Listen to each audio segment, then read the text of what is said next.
मिली movie एक लड़की पर बनाई गई है जिसका नाम मिली है। मिली अकेले अपने बाप के साथ रहती है। उसकी माँ किसी बीमारी की वजह से मर चुकी है। इसी वजह से उसे अब ये परेशानी होती है कि मेरे बाप को जो बीमारियां हैं वो मजीद ना बढ़ें। मिली के बाप को सिगरेट पीना पसंद है और चूंकि मिली इस बात से सख्ती से मना करती है इसीलिए वो उससे छुप के सिगरेट पीते हैं, मगर फिर भी वो हमेशा पकड़ लेती है उन्हें। मिली के चाचा का घर भी बिल्कुल साथ है और वो लोग भी बहुत मोहब्बत करने वाले दिखाए गए हैं। चाचा के साथ मिली की दादी भी रहती हैं जिनका भी वो अच्छे से ख्याल रखती है। मुख्तसर ये कि मिली सबकी लाडली होती है। मिली आइल्स के पेपर की तैयारी कर रही होती है क्योंकि उसे कनाडा जाना होता है। कनाडा में वो नर्सिंग के शोबे को अपनाना चाहती है जिसमें उसने ग्रेजुएशन भी की होती है। मिली के आसपास वाले सारे ही उसे बहुत रोकने की कोशिश करते हैं, मगर वो समझती है कि चूंकि कनाडा में पैसे ज्यादा मिलते हैं इसलिए उसे वहां जरूर जाना चाहिए। मिली आइल्स के पेपर की तैयारी के साथ साथ एक फास्ट फूड रेस्टोरेंट में जॉब भी करती है। मिली एक मेहनती लड़की होती है और साथ साथ वो बहुत ही जिंदा दिल भी होती है। मिली की जिंदगी में एक लड़का भी होता है समीर नाम का, जो उसकी बहुत इज्जत करता है और उसे पसंद भी करता है। मिली भी उसे पसंद करती है और ये दोनों एक दूसरे से शादी करना चाहते हैं। उसने अपने बाप को अभी तक इसलिए नहीं बताया होता क्योंकि समीर को एक अच्छी नौकरी नहीं मिली होती। इसी असना में मिली का कनाडा जाने का इंतजाम हो जाता है, जिस पर उसका बाप और समीर दोनों नाराज होते हैं और दोनों को ही उसे मनाना पड़ता है। और चूंकि दोनों ही उससे बेइंतहा प्यार करते हैं इसलिए दोनों ही उससे नाराज नहीं रह सकते। फिर एक दिन समीर मिली को खुशखबरी देता है कि उसे दिल्ली में जॉब मिल गई है और उसे फौरी तौर पर ज्वाइनिंग देनी होगी। मिली अपनी जॉब की शिफ्ट के बाद समीर से कुछ देर के लिए मिलती है और उसके बाद वो दोनों घर जा रहे होते हैं तो रास्ते में पुलिस वाले उन्हें पकड़ लेते हैं। पुलिस वाला उसकी सांस में अल्कोहल लेवल चेक करता है जो उसे हाई मिलता है, इसीलिए वो उन दोनों को थाने ले जाते हैं। पुलिस इंस्पेक्टर मिली के बाप को बुलाता है और वो उससे पूछता है कि आप इस लड़के को जानते हैं जिसके साथ आपकी बेटी थी? वो कहते हैं कि नहीं, मैं इसे नहीं जानता। जिस पर मिली समीर बहुत ज्यादा शर्मिंदा होते हैं। मिली का बाप भी मिली से बहुत ज्यादा नाराज होता है और वो उसके बाद बात नहीं करता मिली से। अगले ही दिन मिली अपनी रूटीन के मुताबिक मॉल जाती है जहाँ पे उसका रेस्टोरेंट होता है जिसमें वो जॉब करती है। मिली समीर की भी कॉल्स नहीं उठा रही होती क्योंकि वो उससे नाराज होती है अल्कोहल लेने पर, जिसकी वजह से वो लोग थाने पहुंचे और उसका बाप उसकी वजह से शर्मिंदा हुआ। समीर मिली को मनाने उसके रेस्टोरेंट आता है, मगर मिली उससे बात नहीं करती और वो कुछ देर इंतजार के बाद चला जाता है वहां से। मिली अपनी शिफ्ट के बाद अपने बाप को कॉल करती है मगर वो कॉल नहीं पिक करता, जिस पर वो मजीद नाराज हो जाती है कि अभी तक उसका बाप उससे नाराज है। उसकी कुलीग उसे कॉल करती है और पूछती है कि तुम घर गई, क्योंकि वो तो जल्दी निकल चुकी होती है। मिली उससे कहती है कि इस सारी सूरत हाल की वजह से उसका घर जाने का दिल नहीं कर रहा, मगर फिर उसकी कुलीग उसे समझाती है कि तुम्हारा बाप तुमसे बहुत प्यार करता है, अगर कुछ देर नाराज भी है तो दोबारा मनाने की कोशिश करो। रेस्टोरेंट का मैनेजर अपने दोस्त से बाहर खड़े होकर फोन पर बात कर रहा होता है कि कुछ पैकेजेस आते हैं। मैनेजर रेस्टोरेंट में काम करने वाले 2 लड़कों को कहता है कि इसे फ्रीजर में रख दो। वो दोनों घर जा रहे होते हैं। वो दोनों जैसे ही मिली को देखते हैं जो रेस्टोरेंट से निकलने लगी होती है, मिली को कहते हैं कि तुम प्लीज ये रख दो क्योंकि उन्हें जल्दी घर जाना है। मिली उनकी रिक्वेस्ट मान लेती है और वो अंदर वो डब्बे फ्रीजर में रखने चली जाती है। वो लड़के मैनेजर को ये कह के चले जाते हैं कि हमने रख दिया है फ्रीजर में सारा सामान। मैनेजर को मिली का पता नहीं होता। वो फ्रीजर का दरवाजा खुला देखता है तो उसे बंद कर देता है। मिली जैसे ही दरवाजे की तरफ आती है, दरवाजा लॉक हो चुका होता है। वो बहुत आवाजें देती है, मगर मैनेजर सारी लाइट्स ऑफ करके रेस्टोरेंट का दरवाजा भी लॉक करके जा चुका होता है। कुछ देर के बाद मिली का बाप भी परेशान होना शुरू हो जाता है कि मिली अभी तक घर नहीं पहुंची। उधर समीर भी मिली को मुसलसल कॉल्स कर रहा होता है, मगर अब वो दिल्ली जा रहा होता है और बस में बैठने से पहले भी उसे मुसलसल कॉल करता रहता है, मगर मिली का मोबाइल फ्रीजर से बाहर वो रख के गई होती है। मिली का बाप मिली की कुलीग को कॉल करता है क्योंकि वो उसकी फ्रेंड भी होती है, मगर वो कहती है कि मैं दूसरों से पूछ के बताती हूँ। वो उसके मैनेजर को कॉल करती है। मैनेजर पहले ही अपने घर के हालात की वजह से अपसेट होता है और वो उसे झड़क कर बता देता है कि मुझे नहीं पता मिलेगा। फिर उसकी कुलीग दूसरे लड़कों को भी कॉल करती है जो आखिर में निकले थे और वो कहते हैं कि हम तो पहले निकल चुके हैं, हमें मिली का नहीं पता, मिली भी हमारे बाद निकलने ही लगी थी। उधर मिली को सर्दी लगती जा रही होती है और उसे समझ नहीं आता कि वो क्या करे। फिर अचानक उसे ख्याल आता है कि 11:30 बजे मूवी खत्म होती है और मूवी से निकलने के बाद लोग इसी के रेस्टोरेंट के सामने से गुजरते हैं। उसी वक्त मिली बहुत जोर जोर से दरवाजे पर स्टील का ट्रे मारती है, मगर बाहर क्योंकि बहुत सारे लोग इकट्ठे बातें करते जा रहे होते हैं तो इसकी आवाज़ कोई नहीं सुनता। बहुत चिल्लाती है ये, मगर फिर भी कोई नहीं सुनता। कुछ देर बाद एक बच्चा दरवाजे पर इत्तेफाक से अपने बाप के साथ खड़ा होता है और वो इसकी आवाज़ सुन लेता है, मगर इसके बाप को इसकी बात समझ नहीं आती और वो उसे लेकर चला जाता है। फ्रीजर का टेम्परेचर कम होता जा रहा होता है और मिली की सर्दी में इजाफा। उसे समझ नहीं आ रहा था कि वो क्या करे। एक कोने में बैठ जाती है वो कि अचानक उसकी नाक से खून निकलने लग जाता है। मॉल मुकम्मल तौर पर बंद हो चुका होता है, उसकी तमाम लाइट्स ऑफ हो चुकी होती हैं और सारे लोग जा चुके होते हैं। मिली को अचानक याद आता है कि उसके बैग में उसकी शर्ट है। वो उसे निकाल के फाड़ के टेप के साथ अपने हाथों पे बांध लेती है। 2 पंखे जो फ्रीजर की कूलिंग बढ़ाने के लिए थे उनको बंद करने की कोशिश करती है। गत्ते फाड़ के उन पे टेप चिपकाने की कोशिश करती है, मगर वो फिर उड़ के नीचे गिर जाते हैं और साथ ही ये भी नीचे आ जाती है स्टूल से। ये जैसे ही नीचे गिरती है, साइड पे पड़ा हुआ सामान से भरा हुआ रैक भी नीचे गिरता है। ये बचने की कोशिश करती है मगर इसका पाँव उस रैक के नीचे आ चुका होता है। पट्टी खोल के ये जैसे ही अपने पाँव को देखती है वो शदीद जख्मी हो चुका होता है।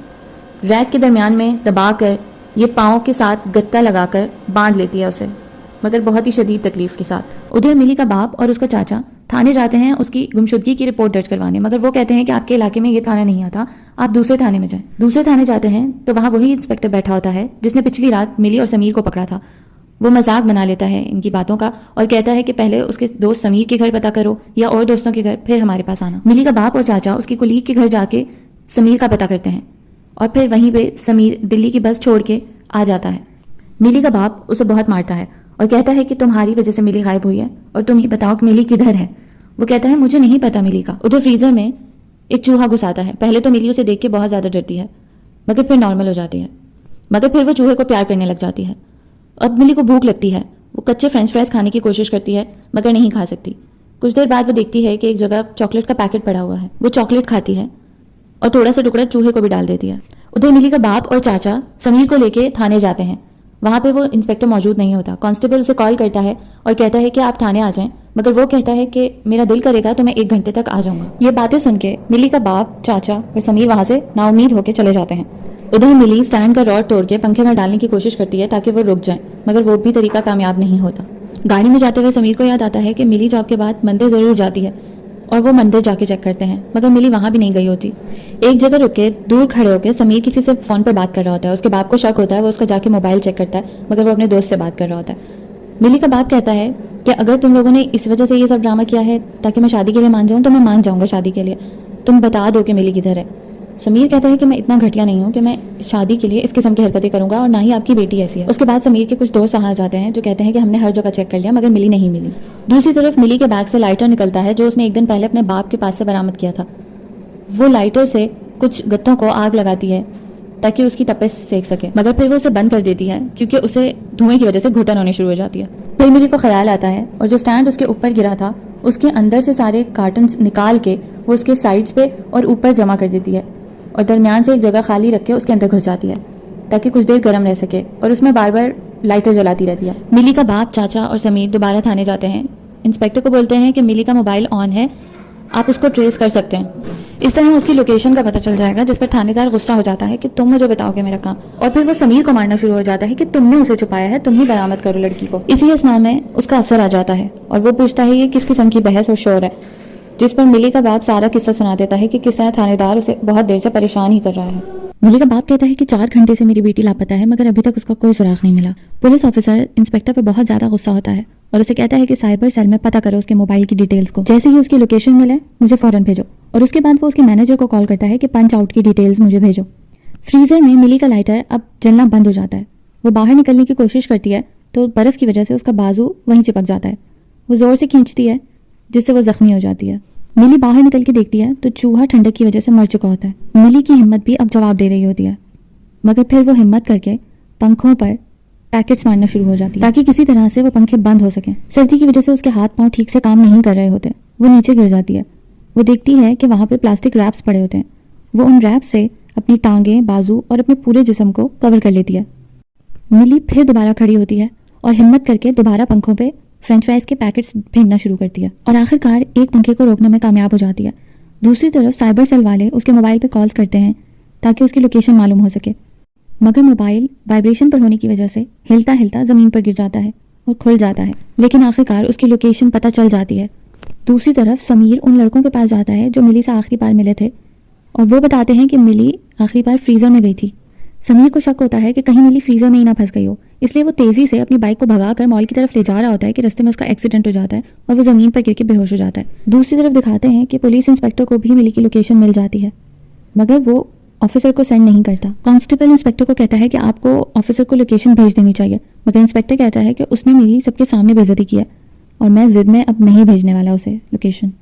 यही सारी बातें एक कैदी सुन रहा होता है। वो अपने साथी कैदी को सोते में से उठाकर उसके सर पे थाली मार देता है, जिसे इंस्पेक्टर दरवाजा खोल के कैदी को मारना शुरू हो जाता है। कैदी मार खाते हुए कांस्टेबल को इशारा करता है और कांस्टेबल समझ जाता है। वो साइड पे पड़ा हुआ इंस्पेक्टर का मोबाइल उठाता है, उसमें से लोकेशन देख के ऑफिसर को कॉल करके छुप के बता देता है।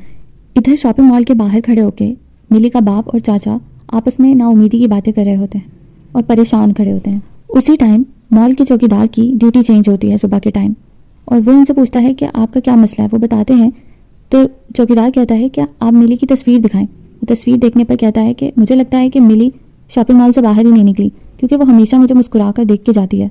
मिली का बाप और चाचा मॉल के अंदर भागने लगते हैं कि पुलिस भी आ जाती है। पुलिस ऑफिसर रेस्टोरेंट के मैनेजर को कॉल करता है कि वो जल्दी से आए और दरवाज़ा खोले। इसी दौरान वो सब लोग पूरे मॉल में तलाश कर रहे होते हैं मिली को। दूसरी तरफ मिली एक जगह सर टिका के बैठी होती है कि उसे साइड पे एक स्क्रू नजर आता है। वो अपनी पिन के जरिए वो स्क्रू खोलती है तो वो डक्ट होती है। मिली उस डक्ट में स्टील के ट्रे से आवाज़ करती है ताकि अगर कोई नीचे हो तो वो उसकी आवाज़ सुन ले, और फिर उसके हाथ से वो ट्रे छूट जाता है और इत्तेफाक से उसका बाप उसी के सामने से ही गुजर रहा होता है जब ट्रे साइड पे गिरता है। मिली का बाप फौरन चौकन्ना हो जाता है। वो जैसे ही ऊपर की तरफ भागने लगता है तभी समीर भी अंदर आ जाता है। वो सब लोग ऊपर रेस्टोरेंट की तरफ भागते हैं। उस वक्त मैनेजर भी आ चुका होता है, मगर इधर मिली की हिम्मत बिल्कुल ख़त्म हो चुकी होती है और वो गुनूदगी में जा रही होती है। उसे ख्वाब आ रहा होता है जैसे वो अपने बाप से गले मिल रही है और समीर भी वहीं खड़ा है जिसे वो दूर से देख रही है। और फिर मिली की आंखें बंद हो जाती हैं और उसके आंख से बस एक आंसू गिरता है और फ़ौरन ही दरवाज़ा खुलता है फ्रीज़र का और वो सब अंदर आ जाते हैं।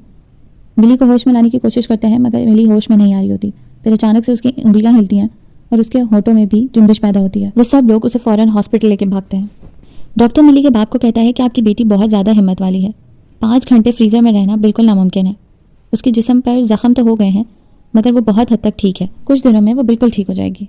ऑफिसर रेस्टोरेंट के मैनेजर को कहता है कि तुम्हें फ्रीज़र में अलार्म लगाना चाहिए। मिली को जब होश आता है तो समीर और उसका बाप दोनों उसके साथ बैठे होते हैं और उसे ये देखकर बहुत ज़्यादा खुशी होती है कि उन दोनों में अच्छी खासी दोस्ती हो चुकी होती है। और फिर मिली कहती है कि अब मैं कनाडा नहीं जाऊंगी, जितने भी पैसे मिले मैं यहीं कमाऊंगी और यहीं रहूंगी सबके साथ। आखिरी सीन में हमें दिखाते हैं कि मिली की तबीयत का पूछने हॉस्पिटल में वो चौकीदार भी आता है